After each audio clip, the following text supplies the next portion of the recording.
Hello students, welcome back to our YouTube channel logos bio. আজকে আমরা class 12-এর human reproduction chapter থেকে menstrual cycle অর্থাৎ মাসিক রজচক্র সম্পর্কে বিস্তারিতভাবে আলোচনা করব। মাসিক রজচক্র প্রাইমেটস বর্গীয় যে প্রাণী রয়েছে অর্থাৎ স্তন্যপায়ী, উন্নত শ্রেণীর স্তন্যপায়ী প্রাণী যারা ইউথেরিয়ার আন্ডারে পড়ে, তাদের মধ্যে এই ধরনের মাসিক রজচক্র দেখা যায়। নন প্রাইমেটসের অন্তর্ভুক্ত কতিপয় প্রাণীদের মধ্যে কিন্তু মেনস্ট্রুয়াল সাইকেলের পরিবর্তে ইস্ট্রাস সাইকেল বা ঋতুচক্র দেখা যায়। তো মাসিক রজচক্রের মধ্যে যে ঘটনাবলীগুলো ঘটে, যেটাকে অনেক সময় মিনস বলা হয়, মেয়েদের শরীরের প্রত্যেক মাসে যে ঘটনাগুলো ঘটে সেটাকে নর্মালি মিনস বলা হয়, that is actually menstrual cycle বা মাসিক রজচক্র।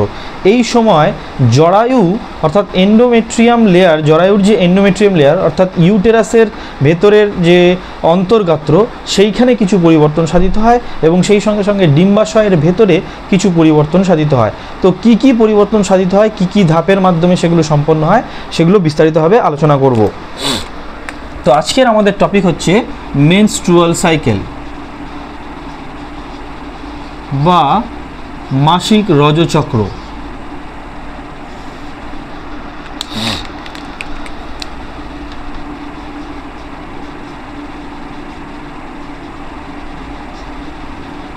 এটি মূলত স্ত্রীদের ক্ষেত্রে 8 থেকে 13 বছর বয়সের মধ্যে সম্পন্ন হয়। 8 থেকে 13 বছর বয়সে থেকে শুরু হয়। Menstrual cycle starts from the age of 18 to 13 years, যেটাকে বলা হয় মেনার্কি, যেটাকে কি বলা হয় মেনার্কি। এবং 50 বছর বয়স পর্যন্ত এই প্রক্রিয়াটি চলতে থাকে। আফটার 50 এটা কিন্তু স্তব্ধ হয়ে যায়, যেটাকে বলা হয় মেনোপজ, যেটাকে বলা হয় মেনোপজ বা মেনোপজ। আচ্ছা, এই সময় যে ঘটনাবলীগুলি ঘটে সেটাকে আমি আগেই বললাম যে দু জায়গায় পরিবর্তন ঘটে। এক হচ্ছে আমার জরায়ুর ভেতরে, এক হচ্ছে আমার ডিম্বাশয়ের ভেতরে। দুটি স্থানে আমাদের পরিবর্তন ঘটে। ডিম্বাশয়ের পরিবর্তন আমরা ছক করে নেব, ডিম্বাশয়ের পরিবর্তন এবং জরায়ুর পরিবর্তন।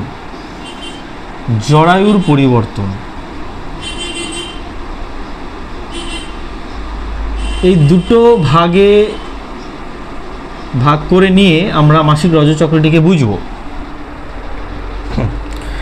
ডিম্বাশয়ের পরিবর্তনের কতগুলো ঘটনাবলী ঘটে। তো এটা কি আমরা এই মাসিক রজচক্র আমাদের 28 ডেজের হয়, 28 দিনের একটি চক্র, 28 ডেজ। এটা ভ্যারি করে, কারো কারো ক্ষেত্রে 30 দিন পর্যন্ত সংগঠিত হতে পারে। তো এই জন্য আমরা একটা ছক করে নেব এখানে, এটা পাই চার্টের মতো স্ট্রাকচার।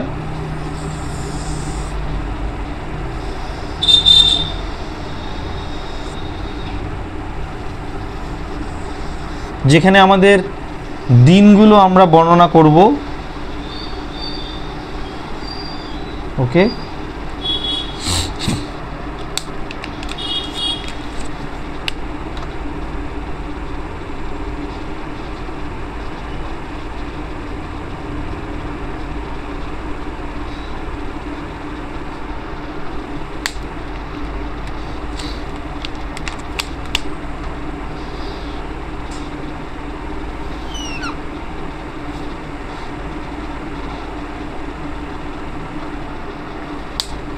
পাঁচ দিনের একটি চক্র হবে, তারপরে 6, 7, 8, 9, 10, 11, 12, 13, 14, এই হলো 15 দিনের একটি চক্র সম্পন্ন হবে এইখানটায়।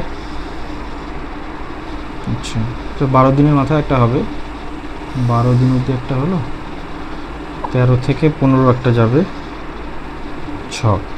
আচ্ছা, 15 গেল, 16, 17, 18, 19, 20, 21, 22, 23, 24, 25, 26, 27, এই হলো 28।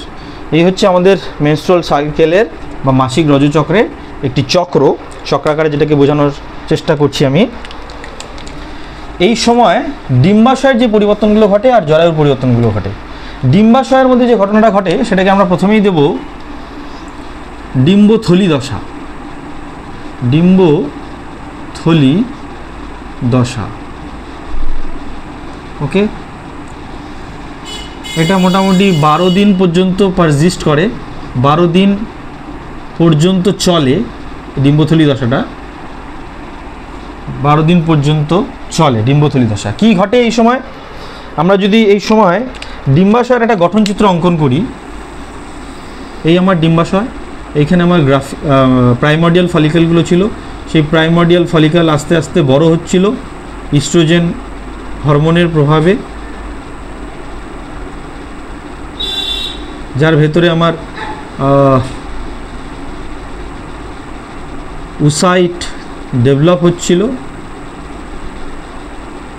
এরকম করে করে আমার গ্রাফিয়ান ফলিকল বা পরিণত ডিম্বথলি পর্যন্ত আমার তৈরি হয়েছিল, ওকে। এই যে দশা, এই যে আমার মনে করে দেখো, আমরা ওজেনেসিস প্রক্রিয়ার মাধ্যমে পড়েছি ডিম্বাণু তৈরি হচ্ছে, অর্থাৎ সেকেন্ডারি উসাইট তৈরি হবে আমার। তো ডিম্বথলি দশা এই ঘটনাটা ঘটছে আমার মোটামুটি 12 দিন। এটা কোথায় ঘটনা ঘটছে? During menstrual cycle within ovary, ডিম্বাশয়ের ভিতরে এই ঘটনাগুলো ঘটছে। মিনহোয়াইল জরায়ুর মধ্যে কি ঘটনা ঘটছে? যখন ডিম্বথলি দশা চলছে সেই সময় আবার জরায়ুর মধ্যে কি ঘটনা ঘটছে? জরায়ুর মধ্যে কিন্তু তখন রজস্রাব দশা শুরু হয়ে গেছে। এইখানে কিন্তু শুরু হয়ে গেছে কি? রজস্রাব দশা।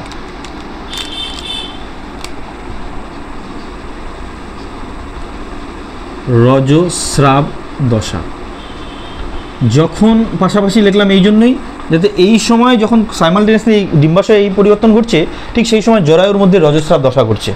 রজস্রাব দশাটা মোটামুটি 3 থেকে 5 দিন ম্যাক্সিমাম পারজিস্ট করবে, 5 দিন পর্যন্ত চলবে। বোঝো ব্যাপারটা, 5 দিন থেকে 5 দিন ওমেন টু ওমেন ভ্যারি করে এই ঘটনাটা চলবে। কি ঘটনা ঘটে এই রজস্রাব দশায়? আমরা যদি ইউটেরাসের ছবিটা করি, এই যে আমাদের ইউটেরাস, ফ্যালোপিয়ান টিউব, ওকে, এখানে ডিম্বাশয়গুলো আছে আমার।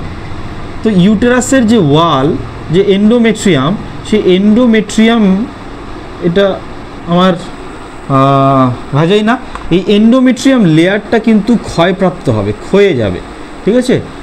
ল্যাক অফ প্রোজেস্টেরন হরমোনের অভাবে এই এন্ডোমেট্রিয়াম লেয়ারটা ক্ষয়ে এখানে এন্ডোমেট্রিয়ামের সেল, ব্লাড ভেসেলস, ব্লাড সব এখান থেকে রিলিজ হবে। এটাকে রজস্রাবীয় দশা বলা হচ্ছে। তো এইখানে আমরা পয়েন্ট করে নেব, এটা হচ্ছে রজস্রাবীয় দশা।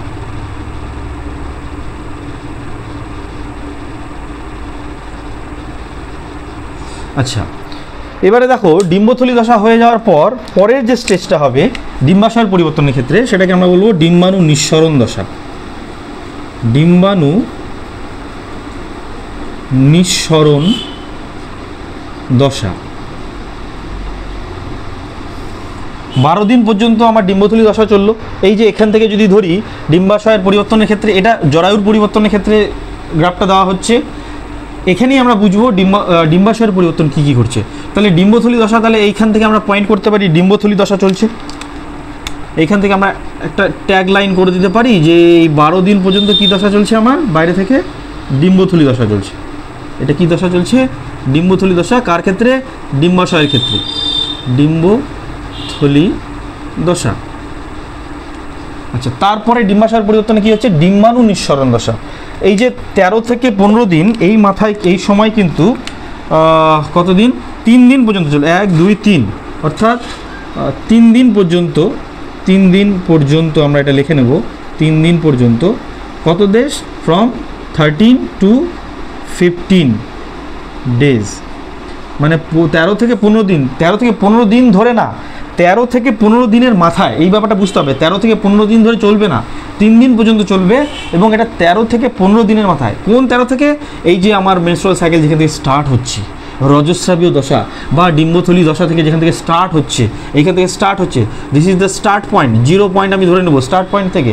এই স্টার্ট পয়েন্টে 13 থেকে 15 দিনের মাথায় কি হবে, ডিম্বাণু নিঃসরণ ঘটবে। এখানে ডিম্বাণু নিঃসরণ, কেন ডিম্বাণু নিঃসরণ ঘটে, কোন হরমোনের প্রভাবে ঘটে, সেইটা আমরা উইজেনেসিস প্রক্রিয়ার সময় পড়ে নিয়েছি।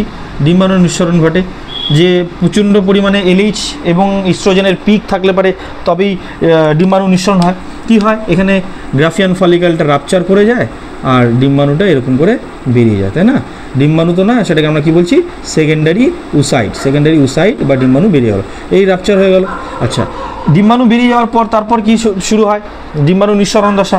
এই জায়গাটা আমরা লিখে নেব ডিম্বাণু নিঃসরণ দশা। ডিম্বাণু নিঃসরণ দশা যদি দেখো ভালো করে। আচ্ছা, এই সময় আবার যখন ডিম্বাণু নিঃসরণ দশা চলছে বা ডিম্বথলি দশা যখন চলছে, তখন প্রথম 3 থেকে 5 দিন আমার রজস্রাবীয় দশা চলছিল, তারপরে কিন্তু 3 থেকে 5 দিন পর আবার ওটা রিসাইকেল হতে শুরু করবে, অর্থাৎ নিরাময় দশা বলবো এটাকে আমরা। এই সময় কিন্তু আবার মানে 6 দিনের পর থেকে নিরাময় দশা,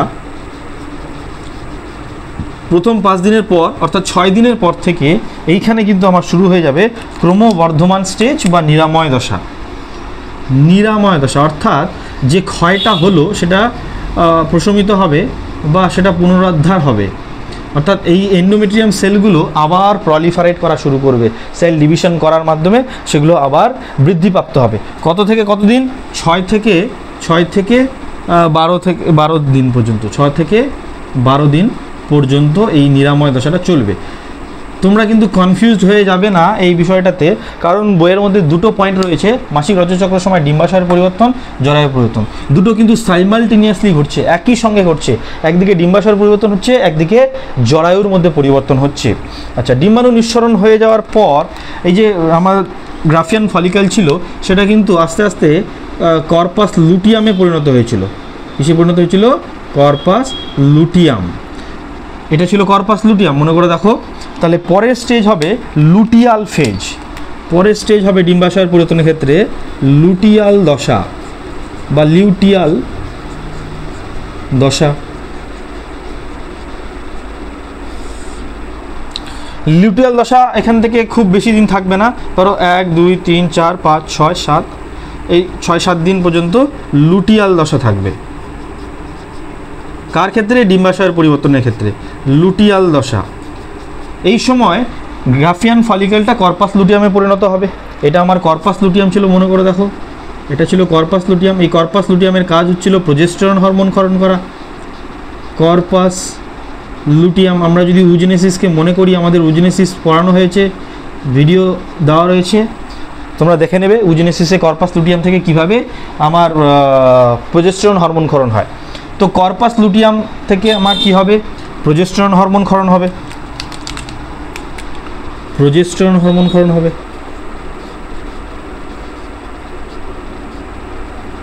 যদি নিষেক হয় তাহলে কর্পাস লুটিয়াম ইনট্যাক্ট থেকে যাবে, যদি নিষেক না হয় তাহলে কর্পাস লুটিয়াম কিন্তু ডিজেনারেট করে যাবে 9 দিনের মধ্যে। কয় দিনের মধ্যে, 9 দিনের মধ্যে কর্পাস লুটিয়াম ডিজেনারেট করে যাবে, সেটা কর্পাস হেমোরেজিকান্স এবং কর্পাস অ্যালবিকান্স হয়ে নষ্ট হবে।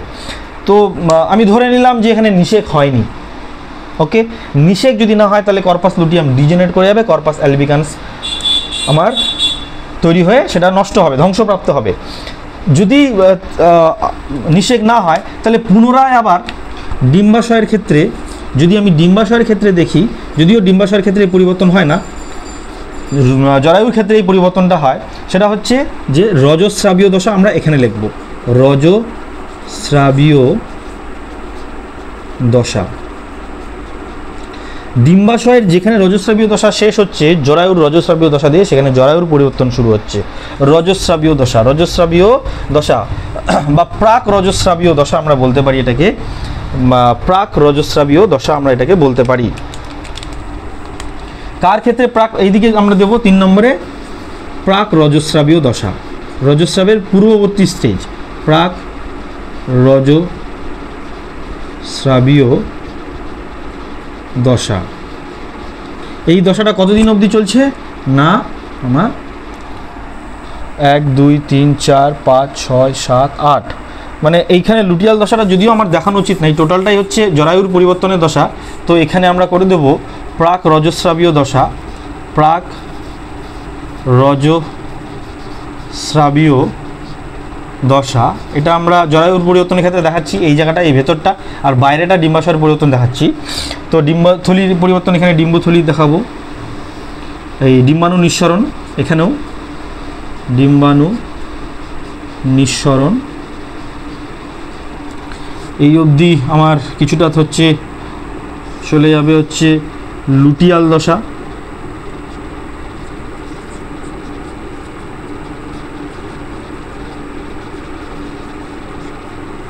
আচ্ছা, তারপরে এই অবধি আমার চলে আসবে হচ্ছে প্রাক রজস্রাবীয় দশা।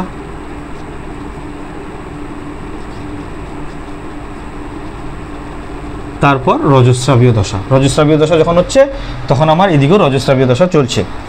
ওকে, তাহলে প্রাক রজস্রাবীয় দশা কতদিন চলছে? 1 2 3 4 5 6 7 8 9 10 11 12 13, পরবর্তী 13 দিন, পরবর্তী 13 দিন ডিম্বাশয়ের ভেতরে আমার জরায়ুর ভেতরে আমার প্রাক রজস্রাবীয় দশা করছে। কি ঘটনা ঘটছে?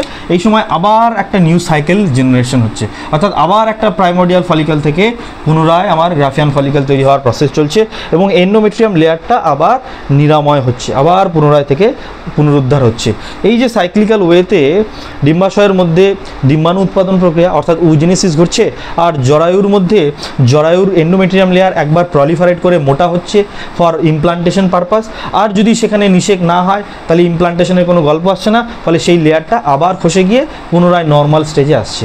এই চক্রাকার ঘটনাকেই আমরা বলছি মাসিক রজচক্র বা মেনস্ট্রুয়াল সাইকেল। এই সময় আমাদের একটা গ্রাফ বইয়ের মধ্যে দেওয়া রয়েছে, সেই গ্রাফটা একটু দেখতে হয় যে যখন ডিম্বাণু নিঃসরণ দশা করছে, অর্থাৎ ডেজগুলোর কথা যদি আমি লিখি এখানে একটা গ্রাফ দিয়ে, সাপোজ এটা একটা গ্রাফ আমি একটা পেজের মধ্যে বোঝানোর চেষ্টা করছি। ধরো 0 ডেজ বা এখানে 0 1 2 3 এরকম করে করে 14 দিন, আচ্ছা এরকম লাস্টে 28 দিন, 12 থেকে 14 দিনের মাথায় এইখানে দুটো গ্রাফ দিই আমরা। প্রথমে আমার ভাঙন হচ্ছে, এটা জরায়ুর পরিবর্তন, জরায়ুর পরিবর্তন এখানে ভেঙে যাচ্ছে। এই যে প্রথম 3 থেকে 5 দিন, এই 5 দিন একদম ভেঙে গেছে জরায়ুর লেয়ার। এটা সাপোজ জরায়ুর লেয়ার ব্লাডের কানেকশন রয়েছে, ধরো এটা একদম ভেঙে গেছে। ওকে, তারপরে ধরো এটা 5 দিন পর্যন্ত ভেঙে গেছে। তারপর আবার নিরাময় দশা হচ্ছে, আবার এটা কিন্তু জরায়ুর লেয়ারটা কিন্তু আবার বড় হচ্ছে, মোটা হচ্ছে, একদম 28 দিন পর্যন্ত এই জরায়ুর লেয়ার কিন্তু বড় হচ্ছে, মানে থিকেনিং হয়ে গেল, আবার মোটা হয়ে গেল এখান পর্যন্ত। ব্লাডের কানেকশন ধরো এখানে আছে। ওকে, যখন এখানে এই জরায়ুর লেয়ারটা আবার মোটা হচ্ছে তখন কিন্তু প্রোজেস্টেরন হরমোনের মাত্রাটা বেড়ে যাচ্ছে। তখন কিসের মাত্রা বেড়ে যাচ্ছে? এইখানটায় আমরা যদি দিই তাহলে এখানে হরমোনটা দেবো, এটা সবুজ কালি ধরো হরমোন, প্রোজেস্টেরন হরমোন। এই প্রোজেস্টেরন হরমোন কিন্তু এখান থেকে আবার পিকে উঠে যাচ্ছে, প্রোজেস্টেরন হরমোন কি উঠছে? পিকে উঠছে। এই সময় যদি ডিম্বাশয়ের পরিবর্তনের ছবি দেখো, আবার সাপোজ এখানে ডিম্বাশয়ের পরিবর্তনের ছবি দিই, ওই একই টাইমে এই গ্রাফ দিয়েও বোঝানো যায় ডিম্বাশয়ের পরিবর্তন। তাহলে দেখো যখন 0 থেকে 1 ডেজ হচ্ছিল ডিম্বাশয় কিন্তু প্রাইমোডিয়াল ফলিকল তৈরি হচ্ছিল, অর্থাৎ এখানে ছোটো ছোটো ফলিকলগুলো ছিল, সেই ফলিকলগুলো বড় হচ্ছিল, তাই না? এরকম বড় হয়ে গেছে।